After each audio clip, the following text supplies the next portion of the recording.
Hi there, I'm Danny Flexen. Welcome to the latest edition of SecondsOut FLEXpectations. I'm here every Thursday at 4:30 p.m. to talk about the boxing action of the weekend.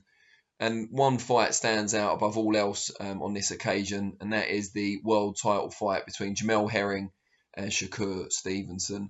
Maybe still not getting the kind of attention it deserves, but it will be shown both in the States and over here on Sky Sports. I can't wait, to be honest. I think it's a great fight. Both of them, in a way, daring to be great. Shakur Stevenson, previously a world champion at featherweight, won that title vacant against Joet Gonzalez. Good performance, but didn't go up against an established champion, whereas this time he does. He's pushed for this fight at super feather, or junior lightweight as they call it overseas. Pushed for this fight against Jamel Herring, who is a good champion, coming off the best win of his career against Carl Frampton back in, I think it was April. And in a way, he's also daring to be great because he could easily have vacated the belt. Shakur was goading him on social media, suggesting that that would be his preferred course of action. Jamel Herring had talked about unification fights potentially with Oscar Valdez, or even moving up in weight, because he's obviously very tall and rangy for super feather, so maybe moving up to lightweight, but ended up taking the Stevenson fight to really solidify his status as the #1 fighter. Well, I say solidify, there is doubt obviously between him and Valdez, but to stake his claim to be the top fighter at 130 pounds. It all adds up to be an excellent fight. Shakur Stevenson looks like he could be special. He's only 24 years old, hasn't really fought the elite competition just yet, despite being a former world champion. But has shown in flashes that he could be a brilliant, kind of fast, technically adept, and explosive at times star of the sport. But then you've got Jamel Herring, who, backstory aside, and obviously former US Marine, who has tragically lost a child earlier in his life, and we sympathise with that. But apart from everything he's been through and the mental toughness he's shown, his WBO title reign was kind of meandering after he won the belt as an underdog against Masayuki Ito. Kind of meandering, 2 defences, nothing special, and then went up against Frampton and absolutely dominated that fight before getting a stoppage in round 6. Dropped the Irish hero twice. Frampton retired soon after that defeat. It was a bit of a drubbing after maybe a competitive 1 or 2 rounds. Herring took over, pushed Frampton back, outboxed him and outfought him. Now, I guess there are question marks about Frampton's readiness for that fight.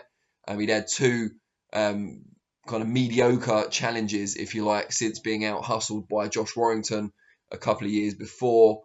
Probably wasn't fighting the level of opposition needed to get ready for Herring. Also, how much Frampton had left at that stage of his career. He made no excuses. A very classy man is Carl. But you've got to wonder if the Frampton who beat Leo Santa Cruz, for example, way back in, 2015, would have given a much sterner challenge to Herring. Take nothing away from him, though. He prepared as if his life depended on it, and I suppose in a way it did. Herring fought incredibly well, controlled vast majority of the fight, and once again, leading up to Stevenson, he's in that Bomac camp. Terence Crawford's trainer, Brian Bomac McIntyre, working alongside him and his team, Red Spikes, Esau Diegas, and so on. Crawford himself is not involved. He's not working alongside Herring because he's very good friends with Stevenson, not sparring him either. So you've got to wonder if that takes something away from Jamel's preparations, especially as Crawford is obviously adept at switch hitting, as we've seen Stevenson do also on occasion. But he'll still be in the shape of his life. He still had good sparring with Amir Khan, among others. And you'll see in the interview we did with Herring that Khan is joining that Bomac team as a trainer, I believe, as well. So, yeah, he'll be in prime physical condition.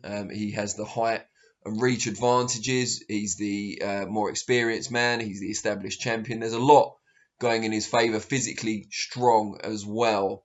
But then you've got Stevenson, who has shown elements of flair and just unique talent that perhaps Jamel doesn't have. It's no disrespect to him, very, very good fighter, solid all-rounder, but falls into the category of good at everything, not outstanding at any one quality.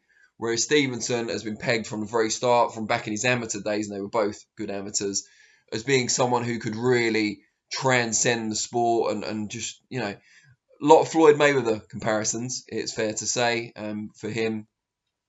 I'm not going to say he's flattered to deceive, but hasn't been the most exciting to watch so far. Jamel said in our interview that he didn't feel that Shakur was much of a risk taker, that, you know, he was content to fight at his own pace unless he was pushed out of his comfort zone.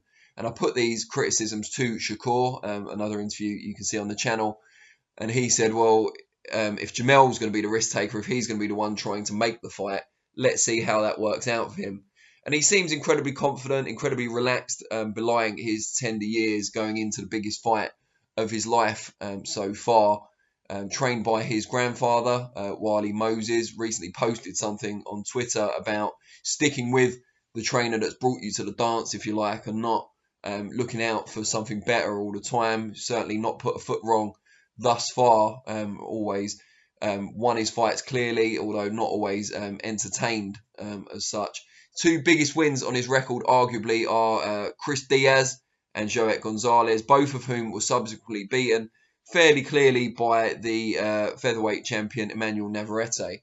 So there's kind of some debate over just how good Stevenson is. And I guess this is the acid test for him. Can he rise to the occasion, produce something we haven't seen from him before, or we have seen but only in spurts? Can he produce a consistent performance to either break down Jamel Herring, which seems unlikely given how durable and robust Herring is, or more likely, from Shakur's point of view, outclass him over the distance, which is no easy feat in itself.